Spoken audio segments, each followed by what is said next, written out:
Sementes lançadas ao solo brotam, geram frutos e também novas sementes. Projetos e ideias podem ser como sementes, geram novas práticas e valores, crescem, se espalham, aos poucos mudam a paisagem às vistas e ensaiam futuros alternativos. As semeaduras são processos frágeis e inacabados. Precisam ser vistos, cuidados e regados para que floresçam plenamente. E seguem sempre por diversos caminhos, dando frutos no seu próprio tempo. No lugar da polêmica, precisamos de polinização, reconhecer as sementes e disseminá-las como experiências de futuros mais justos, solidários, conviviais e sustentáveis. E é isso que fazemos no Semeando Futuros, programa do Ateliê de Humanidades, que nessa terceira temporada está dedicada plenamente à pós-graduação em Economia Solidária, Inovação e Gestão Social, a ESIGS, que é uma realização da Universidade Cariri, Ceará, com o CNAM, Conservatoire National des Arts et Métiers, Paris, tendo o Ateliê de Humanidades como instituição parceira associada, tem outras instituições, outros parceiros. Convido vocês a conhecer o site da ESIGS, a página da ESIGS, no Ateliê de Humanidades, hospedada no nosso site.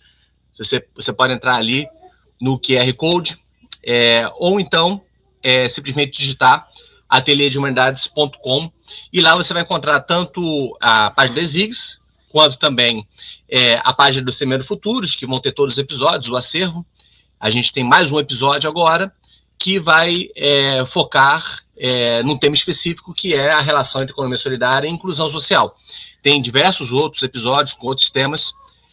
O que a gente tem aqui é a apresentação de trabalhos da conclusão da primeira turma da ESIGS, e para isso convidamos nesse episódio o Ramon, a Fabíola, o João e o Paulo. Olá, pessoal, tudo bem? Tudo bem. Para a gente é bom dia, mas... Bom dia. Tudo bem, Fabiana? Bom dia a todos. Bom dia. Beleza.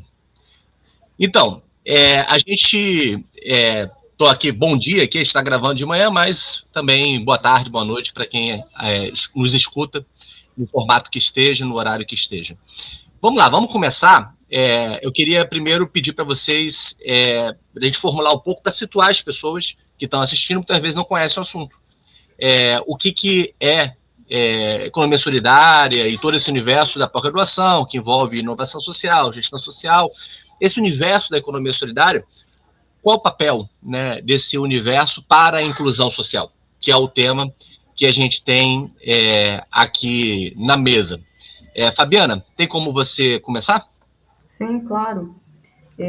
Quando vem essa pergunta, né, do papel de uma política pública, de uma economia solidária, a gente pensa e repensa, será que era apenas distribuir recursos, organizar programas, ou se acima de tudo era cuidar de pessoas, né, restaurar a dignidade e abrir caminhos de esperança, né? A gente percebe que é um compromisso, né, uma coragem de poder transformar destinos, de fazer realmente uma equidade, uma inclusão dos menos favorecidos. Eu enxergo dessa forma. Beleza. Pode seguir aí, João, por favor? Seguindo no que a Fabiana falou sobre a inclusão dos menos favorecidos, né?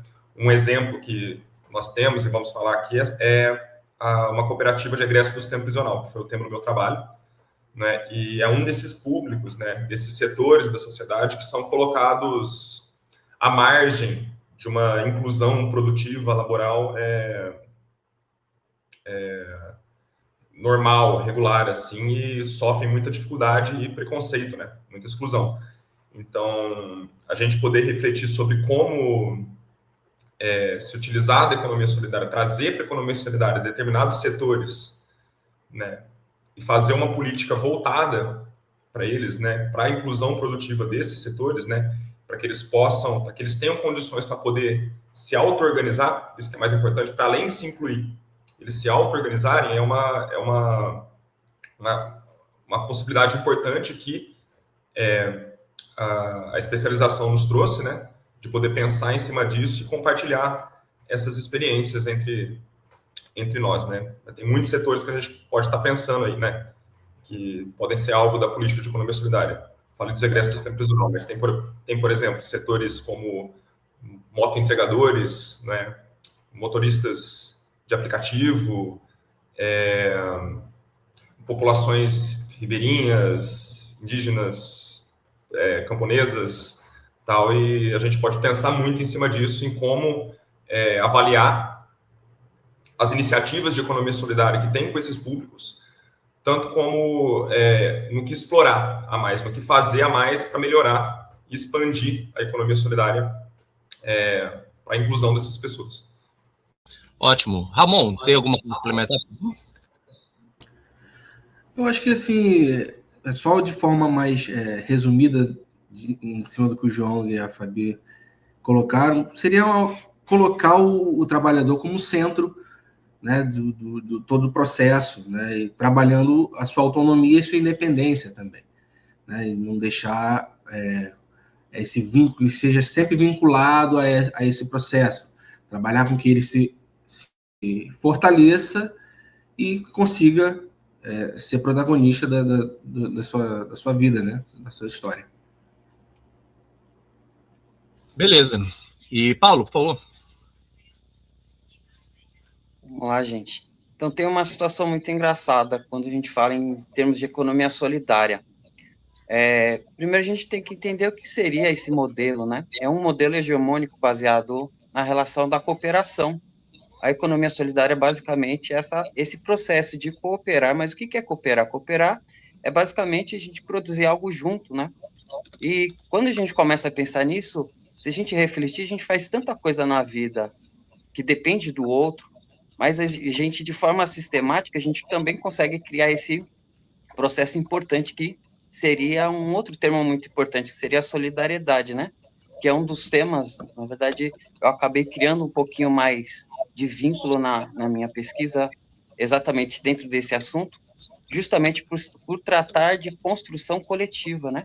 Então, se a gente fosse pensar, por exemplo, também no foco do bem-estar e na construção de alguma coisa coletiva, por exemplo, políticas públicas, a economia solidária, ela tem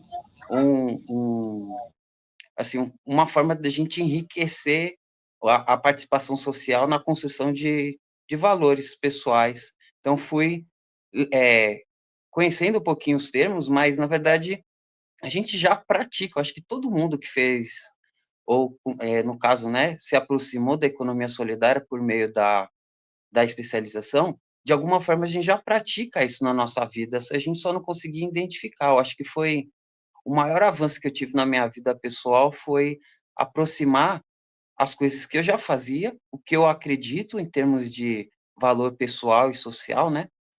O que eu posso contribuir para a vida de outras pessoas. Aqui eu moro numa comunidade indígena, eu tenho uma frase da minha família, né, dos meus parentes, que é muito bem assim, que o que a gente tem que fazer? Se a gente fizer o melhor que a gente puder e ajudar uma pessoa, e se cada uma dessas pessoas fizer isso na sua vida inteira, ou seja, se cada pessoa puder ajudar uma pessoa, mesmo que no mundo inteiro tivesse um número ímpar, apenas uma pessoa vai estar desamparada, sabe? Então, eu tenho esse processo social e muita relação cultural mesmo minha, assim, o que eu posso fazer para melhorar a vida de outras pessoas. Então, quando eu comecei a conhecer um pouquinho os termos da economia solidária, eu já vi que eu basicamente já desenvolvia isso, só que agora eu estou começando a usar as palavras corretas para descrever o que eu faço, sabe? Então é uma coisa muito legal. Excelente. Essa questão de quanto que uma formação permite que a gente encontre as palavras corretas ou palavras melhores para ampliar a compreensão do que já fazemos, isso é muito importante, né? Que o encontro de palavras, de reflexões que botam em conceitos, botam em quadros de interpretação de pensamento, isso potencializa a nossa capacidade de agir, de fazer as coisas, de diagnosticar, de entender o que se passa, de pensar o futuro, o que fazer, estratégias. E é um pouco sobre isso que a gente vai conversar agora, dentro de um contexto em que temos 3 trabalhos. Temos, em primeiro lugar, o trabalho da Fabiana Loula e do Ramon Rodrigues, que é a expansão do desenvolvimento de Maricá por meio de políticas públicas de economia solidária, experiência do Programa de Proteção ao Trabalhador, PPT. Temos o trabalho do João do João Dias, que é a cooperativa Sol Nascente, a experiência de um empreendimento solidário de egressos do sistema prisional, e o do Paulo Barbosa da Silva, Economia Solidária e Gestão Social no Esporte, Caminhos para a Inclusão e Justiça Social no Território Baiano. Então temos aí, tanto trabalhando no tema da promoção de inclusão social por meio da economia solidária, tanto um programa relacionado à proteção do trabalhador, quanto o de inclusão por meio do esporte, quanto de inclusão de egressos do sistema prisional. Da nossa composição aqui do primeiro, da Fabiana e Ramon. Fabiana, quer começar e falar um pouco sobre o seu trabalho? Então, o nosso relato de experiência, ele, sobretudo, é um testemunho de vidas tocadas por uma política pública que ousou realmente colocar as pessoas nos centros das decisões. O nosso trabalho, ele fala, né, sobre o Programa de Proteção ao Trabalhador, que foi desenvolvido no município de Maricá, que é uma iniciativa que dialoga muito profundamente com os princípios da economia solidária, da gestão social e do próprio desenvolvimento territorial, né?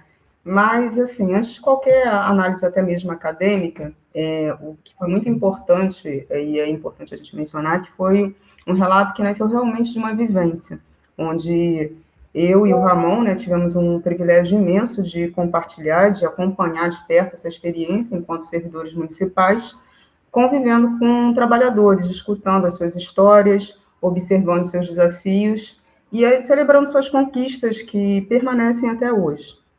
Então, foi nesse cotidiano que a gente percebeu algo muito poderoso, que quando a política pública ela é construída com escuta, com compromisso e com coragem, ela realmente transforma destinos. E como isso tudo aconteceu? Onde isso tudo nasceu, né? Naquele marco profundo que o mundo inteiro vivia a pandemia, num período de muitas incertezas e perdas, Maricá se vê nesse cenário e decide agir. Então, ele criou, no primeiro momento, um programa de PAT, que foi de amparo ao trabalhador, como uma resposta emergencial para proteger as pessoas, né, mais vulneráveis. Mas, com o tempo, e logo, graças a Deus, após essa questão emergencial, ficou um questionamento. Como vai ser isso, né? Como garantir que esses trabalhadores eles não voltassem ao mesmo ciclo de insegurança e até mesmo de invisibilidade econômica? E daí foi a reflexão da onde nasceu o PPT, o Programa de Proteção ao Trabalhador, que foi voltado justamente para uma inclusão produtiva.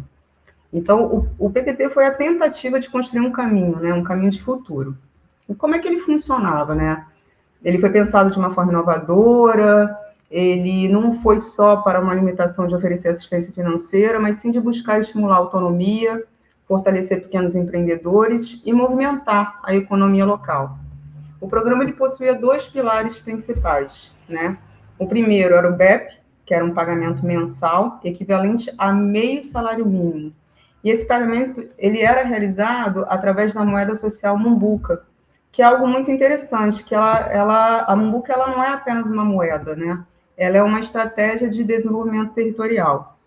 Então, ao circular dentro do município, a moeda ela fortalece o comércio local, gera oportunidades, cria ciclo virtuoso e desenvolvimento econômico. O segundo instrumento era o Cota 10, que era uma espécie de poupança protegida, reservada com 10% do faturamento declarado por esses trabalhadores, que era uma das regras, né, do próprio programa. O programa ele exigia que eles fossem formalizados, que eles fossem MEI, tivessem CNPJ, onde eles se sentiram muito pertencentes, né, eles passaram a ter os seus direitos, e, a contrapartida, eles tinham que declarar seus faturamentos, suas obrigações acessórias. Então, mais do que um benefício financeiro, o programa ele estimulava a formalização, a qualificação profissional, a inclusão no sistema de proteção social, ou seja, ele não era só uma mera política de transferência de renda, ele era uma política que buscava realmente construir autonomia. Ótimo. Ramon, gostaria de complementar, Fabiana, como parte da dupla? Na verdade, ela explicou tudo, assim. Mas o que eu poderia acrescentar é que, como ela falou, essa vivência que a gente teve, né, de estar dia a dia com as pessoas, explicando a necessidade da formalização, a importância da formalização para... Primeiro, que era uma obrigação para fazer parte do programa. E segundo, para as pessoas entenderem que elas tinham benefício, não era só uma questão de custo, né, de você virar um MEI ou você virar associado a uma cooperativa. Você tinha benefícios, né, por isso. E todo esse processo, né, de esclarecimento, de acolhimento, foi muito interessante, porque você via pessoas que chegavam com uma animosidade até. Por que eu tenho que fazer isso? Você explicava, ela falando, nossa, por que eu não fiz isso antes? Né? Então, assim, todo esse processo foi muito interessante, foi muito satisfatório, na verdade. Ótimo. E, João, como é que é essa experiência, então, que você trabalhou relacionada aos egressos do tempo prisional? Vou dar um pouco do contexto, onde isso se dá primeiro aqui. A cidade de Araraquara, no estado de São Paulo, tem, atualmente, vamos contar aí 20 anos de política de economia solidária. Então, teve um acúmulo muito grande, não só de política de incentivo a empreendimentos solidários, mas também de políticas sociais, aqui na cidade de Araraquara, que não se vê muito em cidades de porte semelhante aqui do estado de São Paulo. Né? E, recentemente, né, foram... aí o ponto de vista que eu entro, a parte que eu entro, assim, né, que eu posso observar e falar sobre essa experiência. Eu me tornei servidor público da cidade de Araraquara há 6 anos atrás, e coincidiu com um momento em que estava sendo incentivada a formação de novos empreendimentos por meio do órgão da prefeitura responsável pela economia solidária aqui, que é a Subsecretaria de Trabalho e Economia Criativa e Solidária. Tem esse nome atual, mas já teve vários nomes ao longo dessas gestões. Né? E um desses empreendimentos que estava sendo incentivado era uma cooperativa composta exclusivamente por egressos do sistema prisional. Isso vinha de onde? De uma vontade política da gestão municipal de então, né, que era uma gestão petista do prefeito Adinho, de continuar uma política pública que já existia, que não era de economia solidária, que era de geração de trabalho para os internos, para quem estava detento. Né? Então, você já tinha um contexto de tentar fazer inclusão produtiva, né? Mas então com internos. E a preocupação da gestão, então, era como dar continuidade a isso, quando o interno se torna egresso. Né? Então, criou-se, naquele momento, a incubadora pública de economia criativa e solidária do município de Araraquara, na qual eu trabalho, né? Estou lotado nesse programa da prefeitura. E todas as cooperativas que foram criadas nesse contexto de 5 anos atrás, logo que eu entrei, de alguma forma estavam envolvendo pessoas que estavam sendo atendidas por programas sociais do município. Então, por exemplo, você tinha programa de transferência de renda aqui, que é o PIS, Programa de Inclusão, de Incentivo à Inclusão Social. Você tinha um público, né, de população vulnerável que recebia uma transferência de renda do município e qualificação profissional, e incentivou-se que essas pessoas que estavam em outros programas municipais, formassem as cooperativas. E a prefeitura, né, por meio desses órgãos, deu incentivo para que se formasse. E uma das demandas que partiu da gestão municipal é que tivesse a cooperativa de egressos, né, formada exclusivamente por egressos, para poder atender esse público. E foram feitas parcerias com diferentes órgãos que tratavam, né, que tem esse contato com esse público, né? O CAEF, que é o órgão daqui do estado de São Paulo, que dá suporte para o egresso do sistema prisional, né, com órgãos do judiciário, com universidade e tal. Foram feitas várias reuniões, né, até que foi formalizada uma cooperativa, a princípio, com 12 pessoas. Né?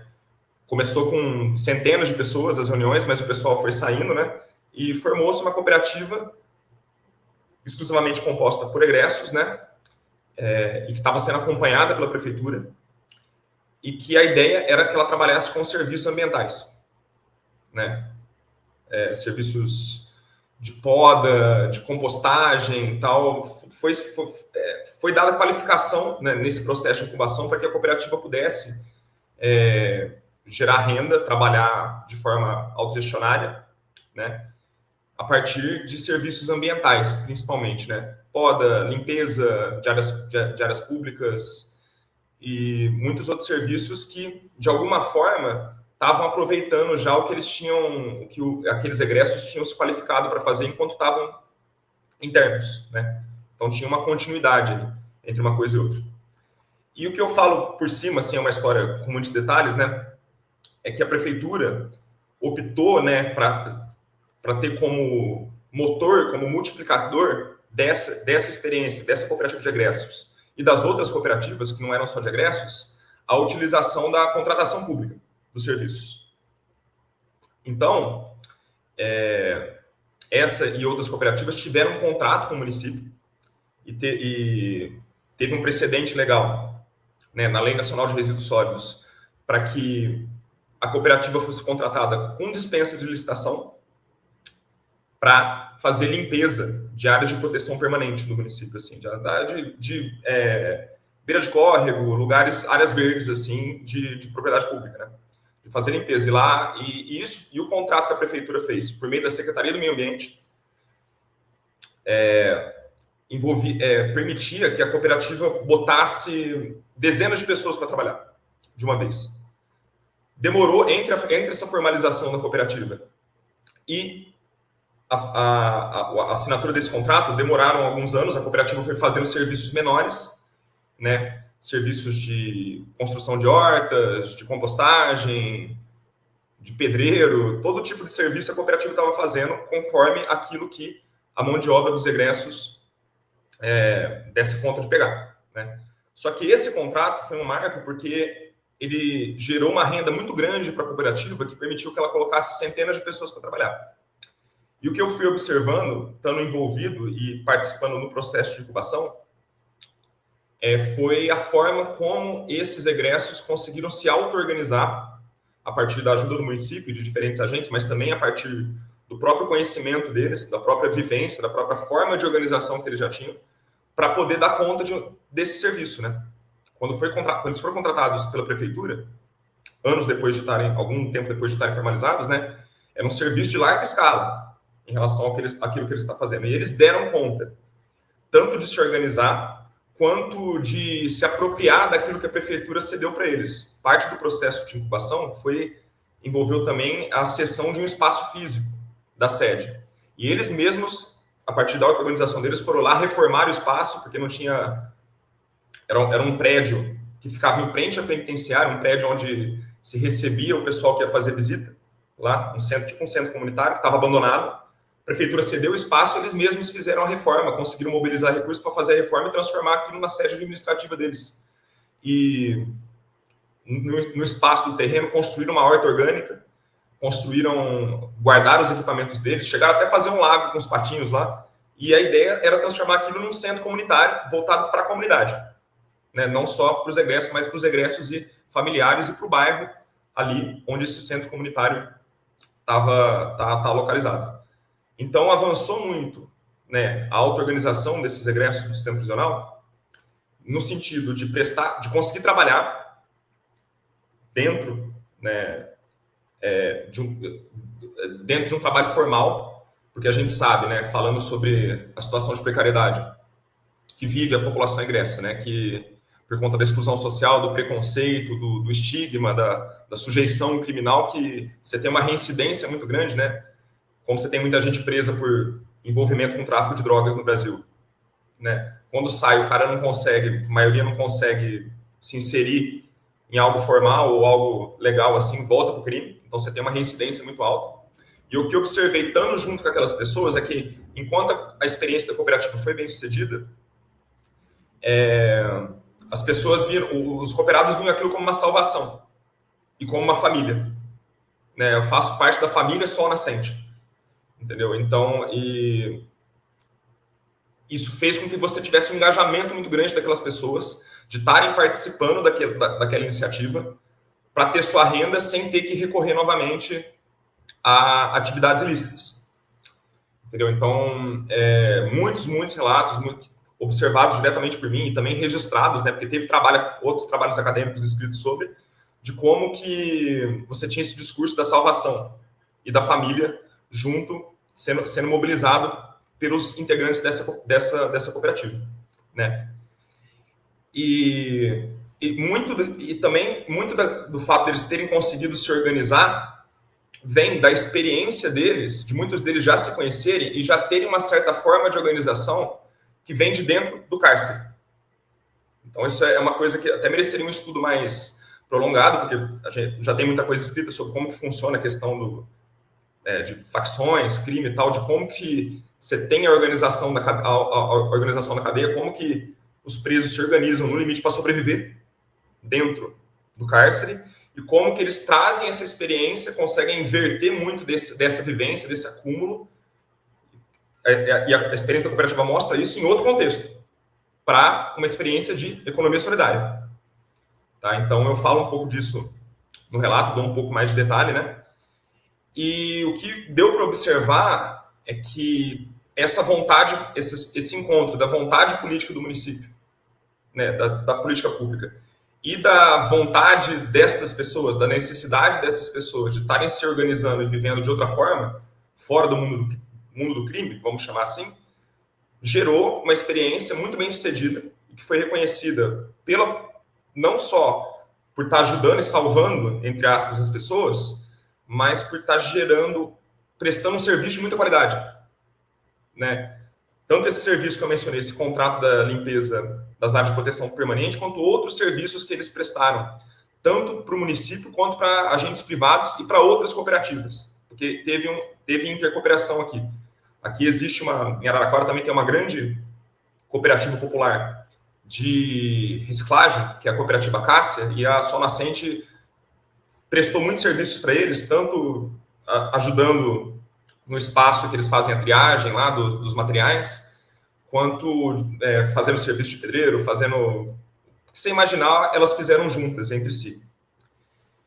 E durou muito bem essa experiência, com muita coisa escrita, muita repercussão midiática, inclusive, até o final da gestão municipal passada, que ainda era a gestão do PT. Aí a gente entrou numa questão aí que foi a mudança da gestão.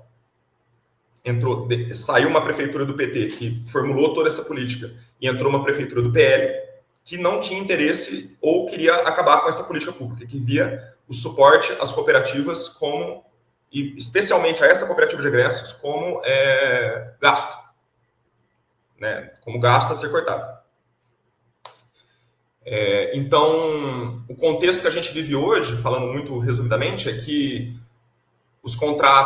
esse grande contrato da Sol Nascente foi encerrado, né? E a cooperativa não teve condições econômicas, né, de estar gerando renda para a mesma quantidade de pessoas que ela gerava, porque ela chegou a botar mais de 100 pessoas para trabalhar por conta desse contrato. Depois que encerrou um contrato, todo mundo ficou sem renda.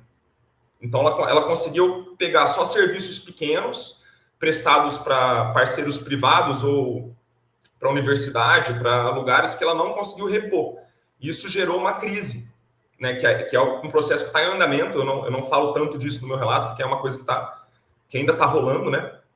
Isso praticamente inviabilizou a experiência da cooperativa, no sentido de ela ainda existe, ela ainda presta pequenos serviços, só que ela passou a ter muitos problemas internos de organização, né? Então, por conta desse fator econômico, principalmente, assim, não deu para segurar as pessoas se organizando daquela forma. E a cooperativa ainda existe, o setor de economia solidária do município ainda existe, nós tentamos dar o nosso suporte, mas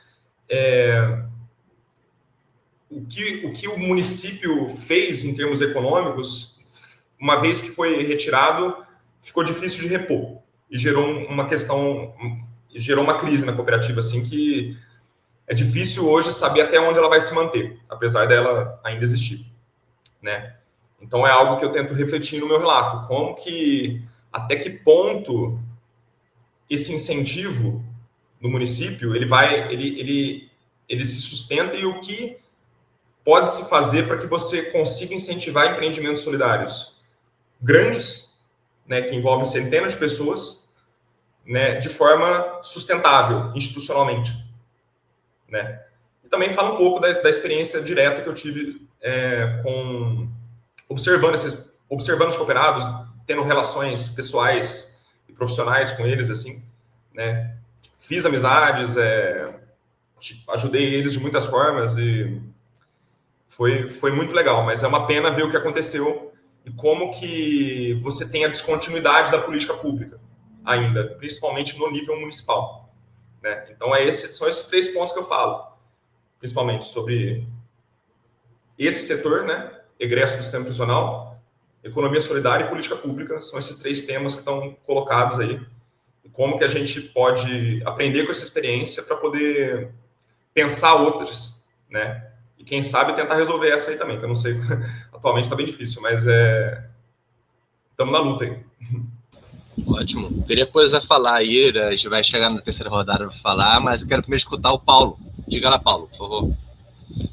Então, o meu tema, na verdade, ele está de encontro com, acho que um dos documentos mais importantes que foram construídos coletivamente no Brasil, que é a Constituição Cidadã de 1988, né? O seu artigo 5º, a Constituição descreve que todas as pessoas, todo cidadão, toda criança, jovem, adolescente, pessoa adulta, idoso, todas as pessoas que faz parte da República Federativa do Brasil, ela tem o direito, né, ao esporte como um dever do Estado. O Estado, ele, em sua teoria, ele precisa garantir o acesso ao esporte às pessoas, né?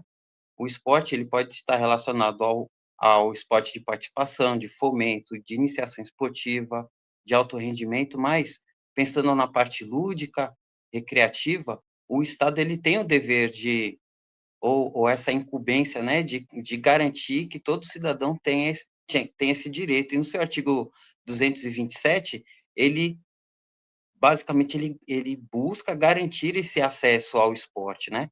Então, por que eu estou descrevendo um pouquinho esse tema? Por iniciativas sociais e talvez a gente pode lembrar da nossa infância ou da adolescência, vocês podem ter vivenciado isso ou ouvido pessoas vivendo isso.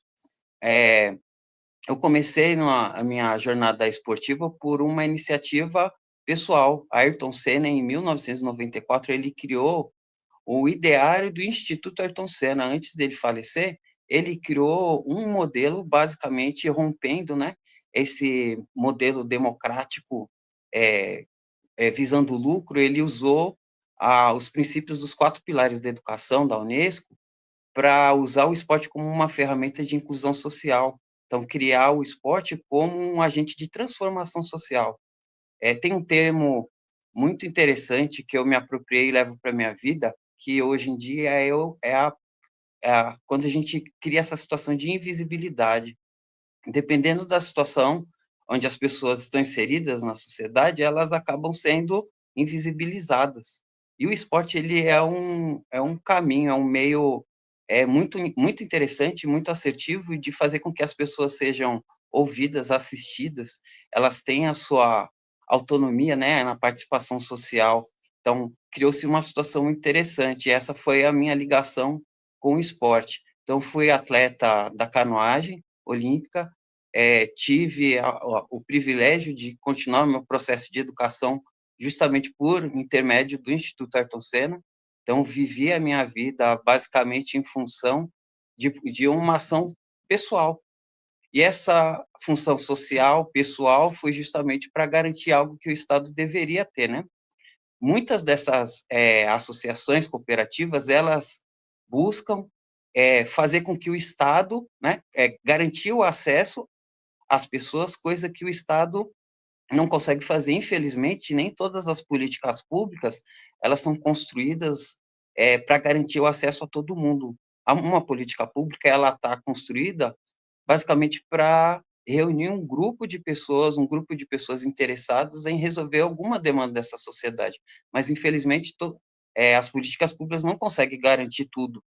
Então, ações sociais, ações pontuais, elas acabam garantindo isso. E aí entra o governo do estado da Bahia como uma ferramenta muito interessante de transformação social por meio do esporte. A SUDESB, que é a Superintendência do Estado da Bahia, ela vem por mais de 20 anos desenvolvendo ações de educação, de aproximar as pessoas à vida útil, social, econômica, política por meio do esporte. Aqui no extremo sul da Bahia existe um programa que ele foi mudando de nome. Antigamente era Remando no Rio de Contas. Rio de Contas é um rio bem grande, que ele corta alguns municípios do extremo sul da Bahia, e algumas ações esportivas elas estavam acontecendo exatamente nas margens dos rios, né? E ela hoje, pela grandeza dessas dimensões, né, de representatividade esportiva, ela mudou de nome. Hoje em dia é Remando em Águas Baianas, que a gente conseguiu atender a política esportiva em outros municípios a não ser o Rio de Contas. Por que eu estou falando isso? A ideia do meu estudo era justamente registrar esses avanços. Muitas coisas que acontecem no Brasil, elas acontecem, mas elas não são documentadas. Então, a minha intenção era demonstrar para as pessoas a importância de uma política pública e o quanto que ela influencia diretamente na vida das pessoas, porque eu fui uma das pessoas impactadas, né? Hoje eu tenho o dever de garantir o que me deram acesso. Então, essa hoje em dia é uma das minhas missões, né? Dentro do esporte.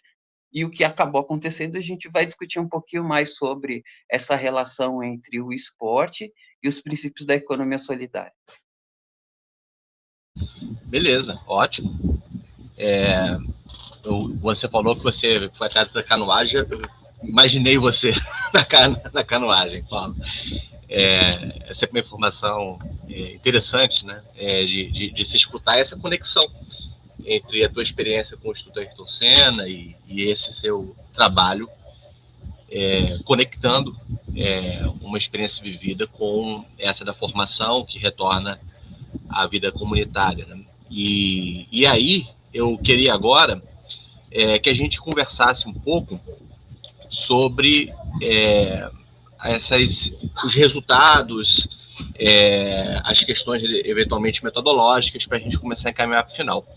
Antes disso, eu queria reforçar que a gente está fazendo aqui um episódio sobre inclusão social dentro do contexto da formação da economia solidária, inovação e gestão social, ESIGS, que é uma iniciativa, uma realização da Universidade do Cariri, Ceará, com o CNAM, Conservatoire National des Arts et Métiers, Paris, tendo o Ateliê de Humanidades como uma instituição parceira associada. Há também outros parceiros. Vocês podem ter informação sobre a ESIGS no site do Ateliê de Humanidades, ateliêdehumanidades.com. Lá vocês vão ter informações sobre ESIGS, também ver o acervo do Semeando Futuros. A gente está, nessa temporada, trabalhando os trabalhos de conclusão de curso dos alunos da ESIGS da primeira turma. O Semeando Futuros também teve temporadas anteriores. Se vocês quiserem acessar o site da Ateliê de Humanidades, é só também, se quiser, ou botar ateliêdehumanidades.com ou entrar aí no QR Code que está na tela de vocês. Lá vocês vão ter acesso ao acervo do Semeando Futuros, à página da ESIGS e também a todo o universo do Ateliê de Humanidades, Instituição e Redes de Livre Estudo, Pesquisa, Escrita e Formação, que também tem uma editora que forneceu o kit de 5 livros, que fez parte, integrou o processo de formação da ESIGS. Bem, Fabiana, Ramon, vamos só para uma segunda rodada agora, terceira rodada, na verdade. Eu queria escutar um pouco vocês falarem mais sobre os resultados, os desafios, como é que vocês fizeram, como é que vocês pensam a pesquisa de vocês dessa perspectiva. Bom, a pesquisa a gente utilizou bastante documentos, né, leis de criação do próprio programa, tanto do anterior, né, que foi um programa mãe, né, do PPT. Então, a gente desenvolveu muita pesquisa em cima das leis e principalmente em cima de uma pesquisa que foi realizada com os usuários, né, os beneficiários do programa. E foi uma pesquisa encomendada pela Secretaria de Comunicação de Maricá, e assim, bem ampla, bem robusta a pesquisa, que a gente até apresenta no relato, do quanto ele foi benéfico, assim, teve uma aprovação de 95% do programa, entende? Por mais que nós, quanto sei lá, eu posso colocar como agentes vivendo o programa, nós identificávamos muitos acertos a serem feitos, né? Logicamente, que foi um programa, todo programa é um organismo vivo, né? Então, a gente precisa estar ajustando uma coisa aqui e outra ali. De forma, assim, majoritária, era uma aprovação muito grande. Tanto para os beneficiários e até para quem não era beneficiário diretamente. Porque, assim, o comércio local, ele era altamente envolvido pelo programa, né? E todo esse contexto, como o João falou, e o Paulo também reforçou, a questão municipal na gestão, como é que fala, na gestão pública mesmo, né? Ele é muito... A gente fala que é um momento de instabilidade, né? Essa instabilidade administrativa que acaba dando essa descontinuidade. Então, o que a gente enxerga com isso, né? A reflexão que fica, que essas políticas elas precisam terem um fortalecimento, assim como o João falou, elas precisam ser institucionalizadas, elas precisam ser protegidas para que a gente possa ir amadurecendo até ao longo do tempo esses projetos, né? Que vêm dando resultados, que vêm recuperando a dignidade, o direito da pessoa. Esse projeto que o João mencionou, muito bacana, o projeto do PPT, e assim, todos os demais que seguem essa linha de justamente pensar numa política diferente, uma política de equidade, né? Então, basicamente é isso, a gente vê como desafio a continuidade, porque a troca de bastão, essa instabilidade administrativa, gera isso, né? Impacta diretamente na vida das pessoas. É isso. Isso. Beleza. E, João, por favor. Falando um pouco sobre o método, assim, antes de falar dos resultados, eu até falei um pouco na fala anterior, mas eu utilizei bastante, além de observação direta, né, de muitas situações, do registro dessa observação direta, né, de reuniões, eventos, das reuniões de incubação,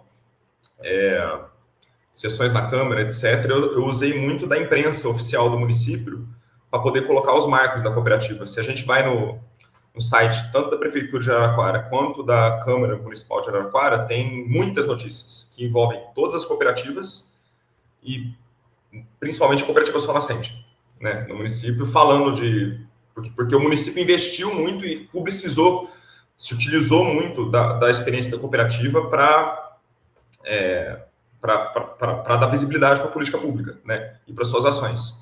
Então, isso está no meu relato. Também eu tive acesso a documentos, né, o Estatuto da Cooperativa, a ata de fundação. Muitos desses documentos eu também ajudei na elaboração, né? Eu não era a pessoa principal, não era eu que estava gerindo as coisas da parte da política pública, mas eu dei meu auxílio também. Então, eu pude observar tanto essa documentação da cooperativa, quanto imprensa, quanto observação direta, quanto trabalhos acadêmicos sobre a política pública da economia solidária de Araraquara, quanto pela própria cooperativa, porque tem um mestrado escrito sobre a cooperativa já, só que não da perspectiva da economia solidária. Eles falam sobre direitos humanos, eles vão lá questionar os cooperados sobre a percepção que eles têm sobre o que seriam direitos humanos. Tem um mestrado inteiro sobre isso. Eu falei um pouco dos resultados, né? E eu acho que a grande questão que fica desse empreendimento é a questão da institucionalização, que foi mencionada, foi retomada pelos colegas aí já. Porque você tem uma política de economia solidária institucionalizada no município, certo? Só que ela chega num limite.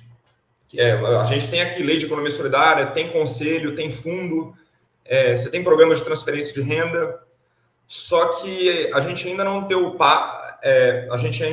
passo, não só no município, mas eu acho que nacionalmente, de você garantir uma fatia maior do orçamento público para esses empreendimentos, certo?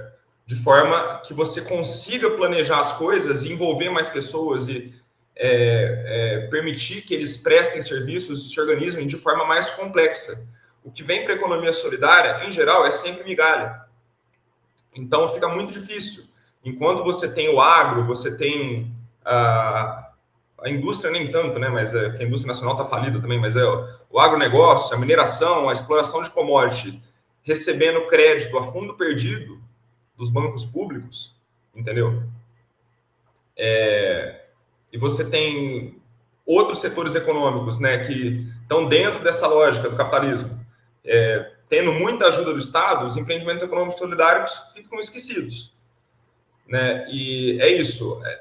Essa questão do contrato com a prefeitura e o fato da gestão ter mudado e você poder ter encerrado esse contrato com uma canetada, né?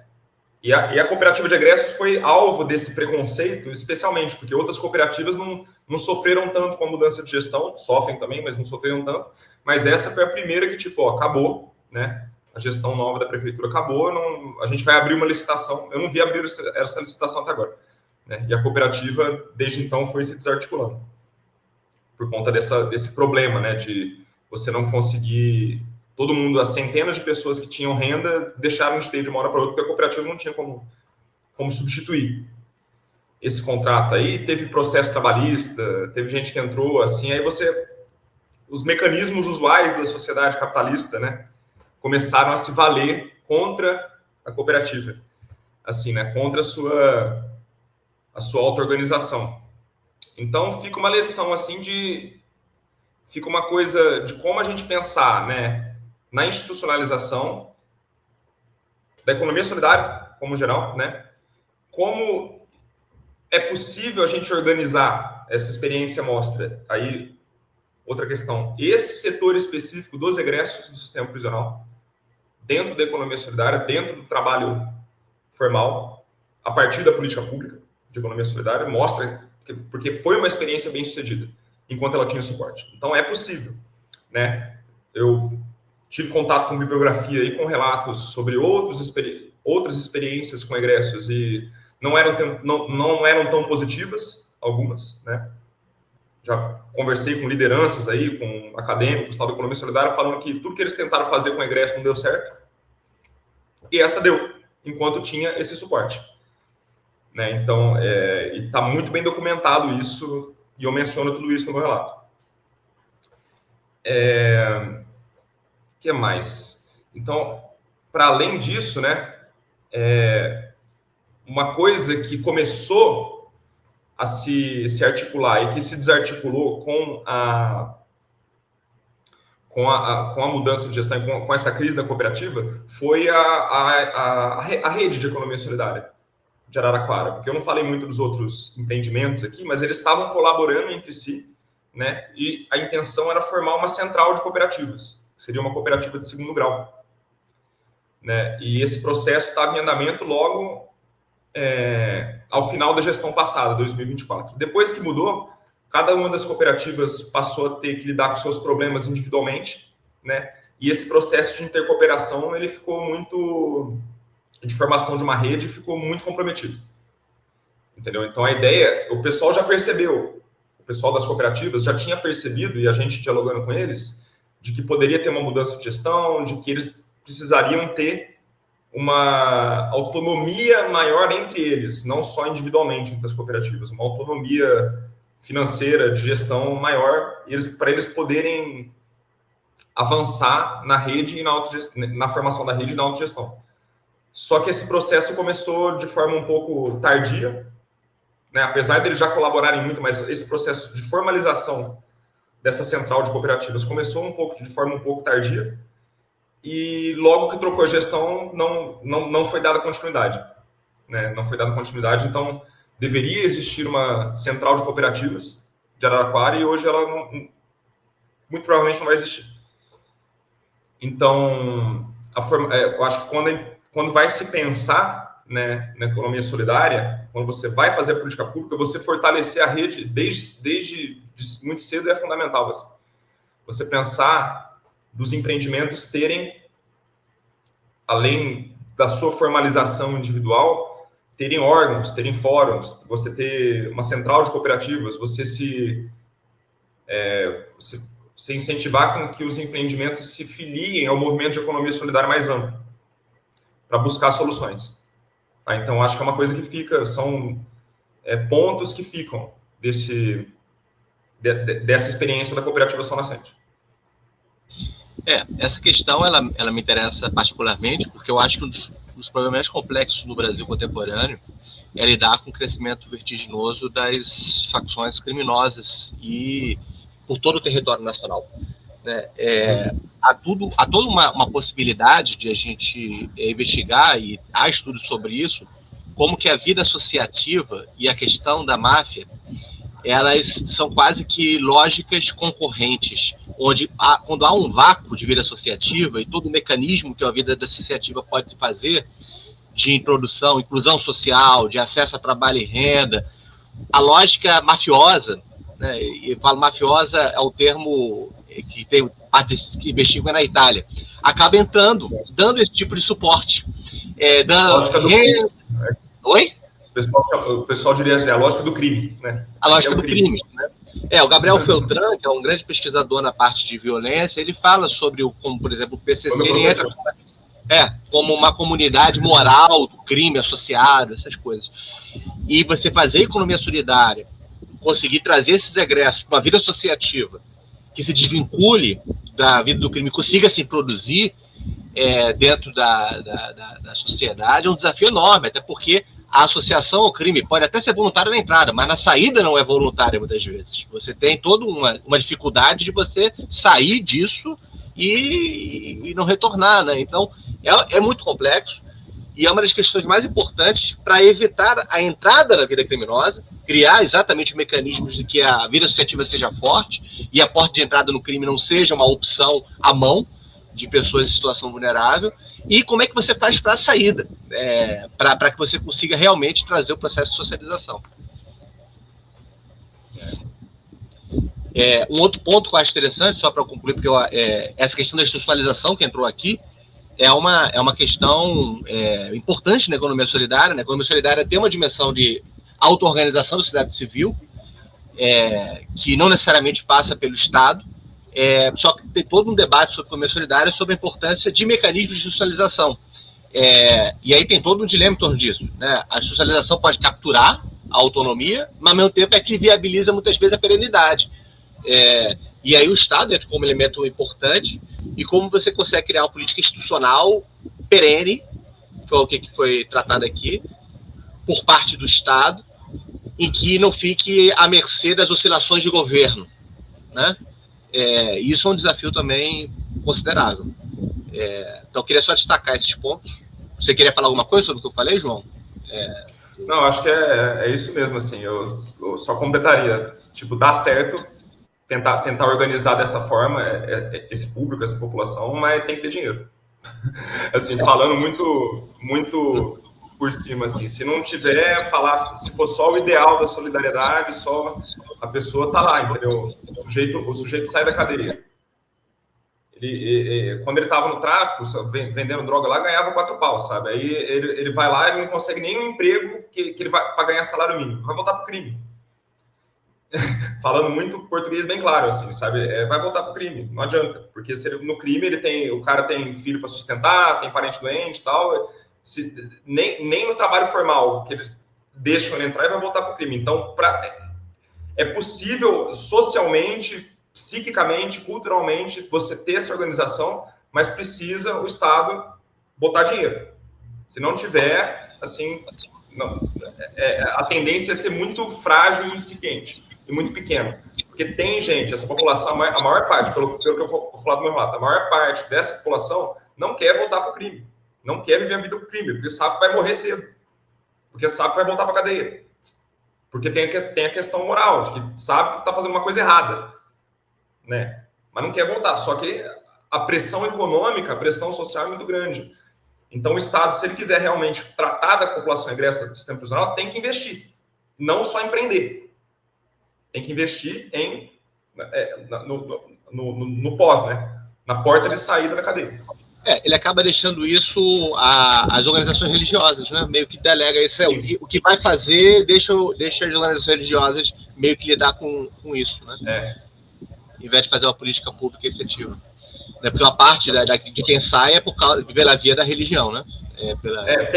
Na cooperativa tem essa questão da religião, aparece muito, porque apresenta a igreja mesmo, do discurso religioso. Eu mencionei a questão da salvação, da família, tal, muitas chegaram até fazer culto uma vez lá na sede da cooperativa, tal, tem a presença do discurso religioso, mas ao mesmo tempo, o louco foi ver que a cooperativa estava autônoma em relação às igrejas também, entendeu? Por mais que todo mundo fosse maioria evangélico, muitos católicos, tal, tivesse uma vida ativa na igreja, mas a cooperativa conseguiu se constituir enquanto algo em que era aquele pessoal que estava decidindo, não era o pastor, não era o padre, não era o pai de santo, não sei, sabe? Era aquele pessoal que estava fazendo autogestão, ela tinha autonomia, né?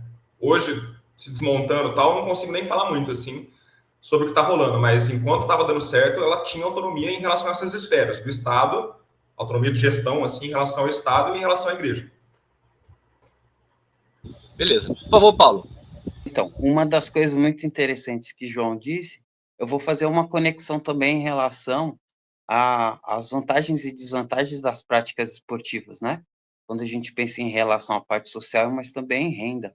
A gente tem que lembrar um pouquinho, não sei se é familiarizado todo mundo, mas a canoagem é uma modalidade olímpica, ela é desenvolvida, né, para a gente rema, na verdade, no meio líquido, com canoas e caiaques. E ela, basicamente, a gente pode ser desenvolvida em rios, lagos ou até no mar, né? Então, onde tem uma superfície com líquidos, né? Então, recursos hídricos do Brasil é muito grande. Então, a gente consegue fazer bastante coisas interessantes em relação a isso. Dentre grande parte das políticas públicas, né? A gente tem políticas públicas de redistribuição de renda federais, que é o Bolsa Esporte, talvez o maior programa social de redistribuição de renda do mundo esportivo.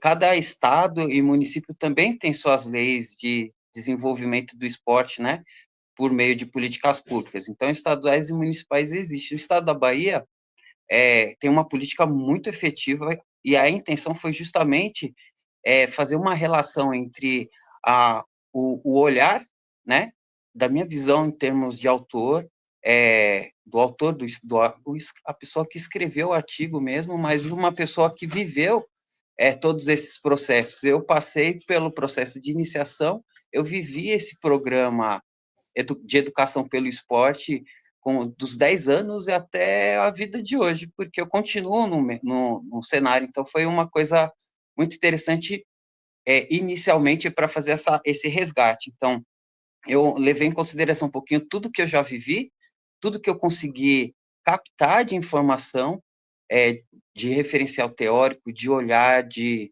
visão de mundo, né? Essa visão holística em termos de economia solidária, que tudo para mim foi muito novo, os termos, mas à medida em que a gente foi fazendo as aulas, o curso, eu fui me identificando tão fortemente assim, porque eu falo, caramba, eu pratico isso no meu dia a dia, eu não sabia que era isso, sabe? Então foi uma coisa que eu fui redescobrindo as coisas e eu falei, isso aqui é economia solidária, que legal. Então esse é o primeiro ponto que eu acabei criando, né? Então lembrando que no Brasil tem a Lei Pelé, que é fundamental, que ela regulamentou todo o esporte nos fatores de integração social. A gente tem a Lei de Incentivo ao Esporte, que criou, basicamente, Ele é um principal mecanismo, né, de fomento no setor do esporte. Tem o Estatuto da Juventude, que reforça o direito ao jovem do esporte. A gente tem os planos nacionais esportivos, que definem as diretrizes nacionais, e ela acaba integrando toda essa parte de políticas públicas dentro do esporte. Então, essa primeira parte que eu busquei fazer foi me referenciar, ver o que, desde a Constituição Brasileira de 1988, que é a Constituição Cidadã, foi construída a mãos de várias pessoas, um olhar de várias pessoas, como que ela se dá hoje em dia, né? Em 2025 para 2026, que foi o tempo em que a gente estava escrevendo o artigo, né, nesse sentido, eu acabei criando essa conexão entre as políticas públicas, o que eu conseguia observar em termos de política pública, que acontece no programa, né, da SUDESB, da Superintendência do Estado da Bahia, em particular no programa Remando em Águas Baianas, e aí, a partir daí, do meu olhar reflexivo, eu comecei a fazer essa conexão com a teoria da economia solidária. Então, qual é o princípio da autossugestão, segundo o Paul Singer, né, que as próprias pessoas decidem um conjunto de organizações de trabalho, então eles começam a dividir essas relações, né? Por exemplo, Boaventura descreve um pouquinho sobre a cooperação, que as pessoas se unem para desenvolver coisas em prol, né, em vez de fazer só esses processos de competição, mas construir de forma coletiva. O professor Jean-Louis Lavie, ele descreve um pouco a solidariedade como um foco do bem-estar. Então, eu comecei a criar essa relação. A teoria, eu consigo me ver na prática fazendo dentro das associações esportivas, dessas políticas públicas dentro do esporte. Ou seja, fala da cooperação. A gente vê muito de cooperativas, né? Mas a gente vê muitos temas relacionados a cooperativas falando sobre pessoas que juntam um meio produtivo, numa colheita, a gente vê, por exemplo, vários subsetores de cooperativas, né? Mas na produção de riquezas. Eles pegam produtos, insumos e geram valor a partir disso, mas isso também acontece no esporte. A cooperação ela é muito presente, porque as famílias, a comunidade em si, ela acaba se agregando, sabe? Criando uma coisa única, particular, porque está dentro do território. Então, cada família, cada grupo de pessoas dentro do Remando em Águas Baianas, que eram desenvolvidas em municípios diferentes, criavam políticas públicas diferentes, né? Então, cria uma situação muito legal, que é a moeda social do esporte. Qual que é a moeda social do esporte?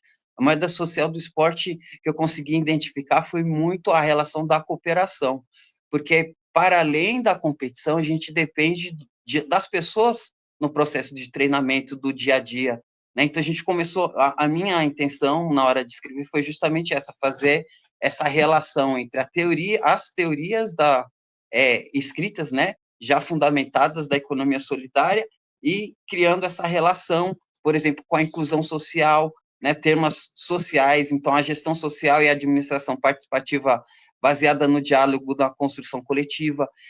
Isso a gente consegue verificar muito dentro do esporte. A gestão pública, que basicamente se a gente for pensar, é a atribuição do Estado para implementar políticas e serviços na sociedade, pegar uma demanda da sociedade e construir essa relação de política pública para resolver um problema da sociedade, né? Então, eu fui fazendo justamente isso. E aí, eu consegui finalizar com a minha escrita, basicamente, com esse termo da invisibilidade. Por meio do esporte, eu acabei conquistando um status social, ou não sei se a palavra certa seria um status, mas assim, eu consegui me ver enquanto cidadão, sabe? Porque eu consegui romper essa barreira. O esporte, ele me oportunizou grandes situações na minha vida, e eu consegui observar de outras crianças e adolescentes no programa, né, Remando em Águas Baianas, que ele é efetivo. Eu não sei se vocês acompanham o esporte, mas dentre essas iniciativas, crianças, jovens e adolescentes praticam, né, mais de 500 crianças, jovens e adolescentes praticam a canoagem no estado da Bahia, no extremo sul da Bahia. E ela é tão efetiva, que modificou a vida das pessoas. Muitas das pessoas atendidas se tornaram referências nas suas comunidades, seja como pais, mães, filhos, atletas. Nós temos, por exemplo, campeões olímpicos e paralímpicos no Brasil, né? A canoagem ela se tornou uma referência muito grande.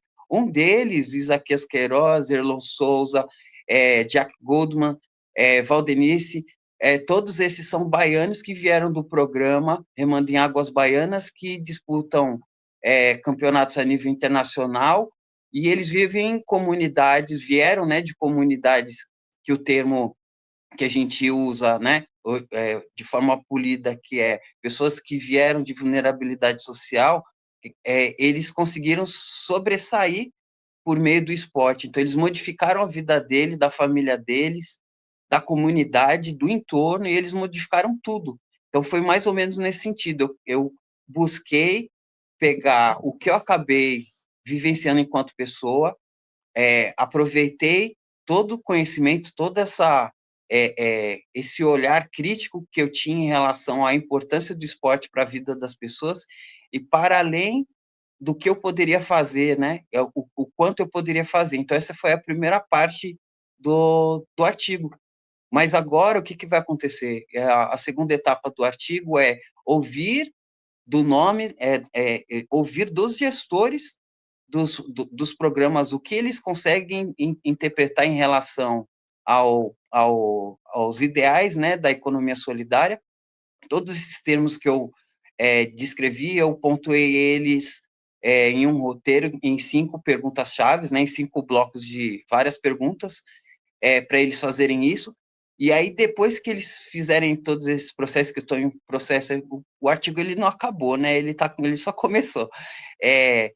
Eu escrevi no meu olhar, agora eu vou ter o olhar dos gestores, que curiosamente todos os gestores foram ex-atletas, que é uma coisa muito legal, todas as pessoas fizeram faculdade, todas elas estão fazendo esse processo de reciprocidade, não tem ninguém que atende crianças, jovens e adolescentes que não passaram por esse programa, que é muito legal, que essa é a parte mais legal de todas. E o terceiro ponto vai ser ouvir o gestor máximo, que é a própria SUDESB. Então, eu estou nesse processo, agora eu estou reescrevendo no olhar agora dos gestores, das pessoas que atendem uns núcleos de canoagem, e no segundo semestre, se der tudo certo, eu quero ouvir o olhar agora do gestor que criou essa política pública, que foi a SUDESB. É basicamente isso que eu estou envolvido, né? O quanto o esporte como ferramenta de inclusão social transforma vidas. Muito bem. Queria agradecer a vocês pela apresentação do trabalho, enfatizando, né, pessoal, que a gente está falando de trabalhos que foram produzidos no âmbito da primeira turma da Economia Solidária, Inovação e Gestão Social, pós-graduação, chamada ESIGS. Convido vocês a conhecer a ESIGS, também conhecer os outros episódios que foram produzidos, estão sendo produzidos em torno desses trabalhos. É só ir no site da Ateliê de Humanidades, ateliêdehumanidades.com. Você também pode ler aí o QR Code na nossa tela. E agora eu queria só passar para as considerações finais. Vamos inverter, então, o sentido e começar pelo Paulo. Paulo, João, e termina a Fabiana e Ramon. Paulo, muito obrigado. Considerações finais, por favor. Na verdade, eu gostaria, na verdade, de agradecer imensamente à Universidade Federal do Cariri e pelo privilégio de modificar minha vida enquanto pessoa. Acho que a primeira parte desse processo de educação, né, de coeducação, é justamente a gente melhorar a nossa pessoa, o nosso interior. E à medida em que a gente vai evoluindo enquanto pessoa, a gente pode retribuir isso para outras pessoas. Então, eu fico na obrigação de disseminar o conhecimento, esses novos saberes que eu adquiri durante o curso, e eu vou fazer o meu melhor para modificar a vida das pessoas. E eu conto com o apoio da universidade também para continuar desenvolvendo novas políticas públicas esportivas no Brasil. Muito obrigado. Muito obrigado. Por favor, João. Aqui. Bom, queria agradecer, né, na pessoa do André, todos os organizadores da especialização, né, os colegas, Ramon, Fabíola, Paulo e todos os demais que a gente pode engendrar trocas muito ricas aí, né, de experiência, de ideias, né, de metodologias, né, de trabalho, né. A gente foi mencionado aí que a própria organização da especialização buscou inovar nesse sentido, né. Eu acho que teve uma aposta muito grande da parte de vocês, gestores da especialização, nessa coisa de tentar organizar muitas pessoas online, né, e ver como que isso, da forma mais autogestionária possível, poderia funcionar. Assim, né, e eu acho que o saldo disso é muito bom, dessa tentativa. Né, e com certeza na próxima turma da especialização já vai ter um acúmulo muito legal, né, as coisas podem funcionar cada vez melhor. E também, agradecer o pessoal da cooperativa e meus colegas de prefeitura e todo mundo que esteve envolvido aí, não tanto com o trabalho, mas com a política pública de economia solidária de Araraquara, que é isso que importa, né? O trabalho ficou legal, a especialização foi ótima, mas a gente está lutando para a coisa continuar aqui. Tem colegas meus, eu nem tanto tenho participado, que participam da articulação da economia solidária mais a nível nacional. Na verdade, eu até tive na Conferência Nacional, recentemente. Eu fui na estadual e na nacional e tal. Só que tem colegas aí que estão na luta faz muito tempo e a gente segue na luta para realmente apresentar a alternativa da economia solidária para quem não conhece e acumulando poder, né? Tem que disputar o poder, disputar as coisas, não pode só ser um discurso bonito que as pessoas falam, que legal, e depois nunca mais ouvem falar, né? Tem que ser uma coisa que tem iniciativas com visibilidade, que você fala, olha só, a gente conseguiu, por exemplo, né, colocar o pessoal aqui para trabalhar, pelos egressos para trabalhar. Olha só essa iniciativa lá com o pessoal do sul da Bahia. Olha lá, a gente tem que gerar essa visibilidade para gerar uma massa crítica, né? E eu acho que a iniciativa do ateliê, de humanidades, do André, essa ideia de trabalhar com podcast, com outros formatos, para além do formato acadêmico que o pessoal tem feito, que geralmente a gente está acostumado a ver a economia solidária ser falada, né? É uma iniciativa muito válida, a gente tem que seguir por aí, tem que falar na mídia e na linguagem que for necessária para fazer avançar a causa. Tudo bem. Ramon, Fabiana? É isso. Quero agradecer, né, diante dessa oportunidade, desses relatos apresentados do Paulo, do João, onde fica nessa percepção de que políticas públicas elas podem gerar renda, elas devem promover a inclusão produtiva, fortalecer territórios, enfim. Mas eu percebo também que deve gerar algo muito mais profundo que a esperança, né, de construir cidades mais justas, trabalhos mais dignos, esperança de gestão pública conduzida com sensibilidade, responsabilidade, compromisso e bem comum.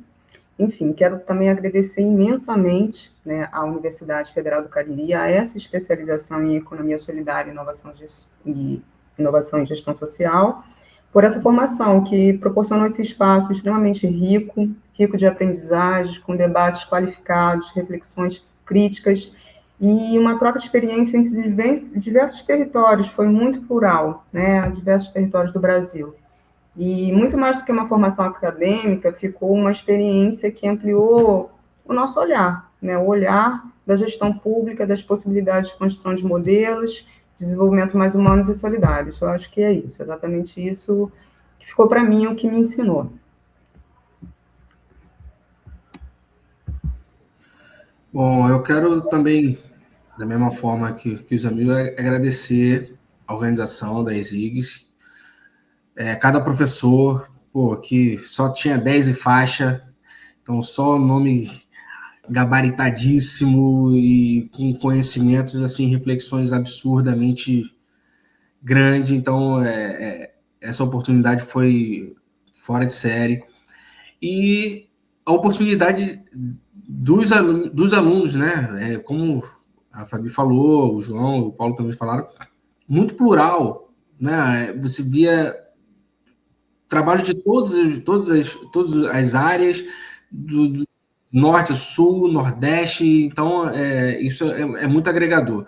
E você saber, que até foi o meu caso, que, como o Paulo falou, já fazia economia solidária e não sabia. Nós também caímos nessa questão, né? Então, assim, é agradecer mesmo a oportunidade, que foi ímpar, e que mais possam acontecer e a gente botar para frente, né? Porque, como vocês falaram, né? Não pode parar aqui, né? O que a gente fez, a gente tem que estar jogando, reverberando o que nós fizemos, que vai estar sempre fazendo essa rede, que o que nós fizemos aqui pode ser exatamente o que estão precisando lá em cima e vice-versa. Então, eu acho que é importante essa construção e não parar. Ótimo. E nisso daí, pode contar também com a Ateliê de Humanidades, nossa instituição em rede, e o fato de ser em rede diz muito, é um desenho institucional feito para esse tipo de atividade associativa, colaborativa, cooperativa, com compromissos emancipatórios, com compromissos críticos e emancipatórios, transformativos na nossa sociedade. Acompanhem os episódios do Semeando Futuros, as atividades das IGs, do Ateliê de Humanidades, e nos vemos no próximo episódio. Valeu, pessoal. Um abraço. Até.